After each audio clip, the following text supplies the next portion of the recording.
നമസ്കാരം. VCV ന്യൂസിലേക്ക് സ്വാഗതം. ഞാൻ രാകേഷ് കെആർ. ആദ്യം പ്രധാന വാർത്തകൾ.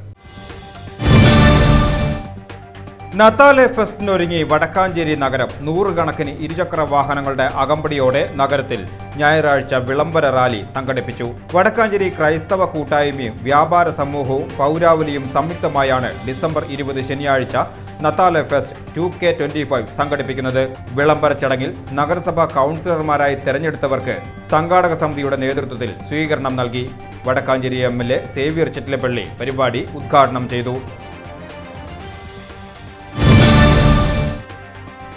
വിജയാഹ്ലാദ പ്രകടനം അതിരുവിട്ടു. മേഖലയിൽ 3 അക്രമം. വരവൂർ, ദേശമംഗലം, വടക്കാഞ്ചേരി നഗരസഭയിലെ അമ്പലപുരം എന്നിവിടങ്ങളിലാണ് അക്രമങ്ങൾ അരങ്ങേറിയത്. വരവൂരിൽ പടക്കം പൊട്ടിച്ചതിലുള്ള വൈരാഗ്യത്തിൽ കുടുംബത്തെ വീട്ടിൽ കയറി പരിക്കേൽപ്പിച്ചതായി പരാതി. അമ്പലപുരത്ത് UDF സ്ഥാനാർത്ഥിയുടെ വീടിന് മുന്നിൽ പടക്കമെറിഞ്ഞ് നാശനഷ്ടം വരുത്തിയതായും പരാതി. എരുമപ്പെട്ടി പഞ്ചായത്തിൽ LDF ഭരണം നിലനിർത്തി. ഇഞ്ചോടിഞ്ച് പൊരുതിയാണ് LDF ഭരണ തുടർച്ച നേടിയത്.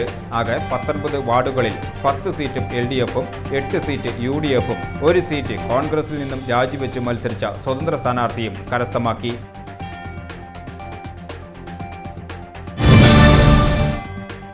അടാട്ട് ഗ്രാമപഞ്ചായത്ത് ഭരണം തിരിച്ചുപിടിച്ച് UDF.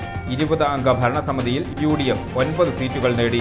LDF 7 സീറ്റുകളും NDA 4 സീറ്റുകളുമാണ് നേടിയത്. മുൻ MLA അനിൽ അക്കരയുടെ വിജയം ആവേശമാക്കി കോൺഗ്രസ് പ്രവർത്തകർ.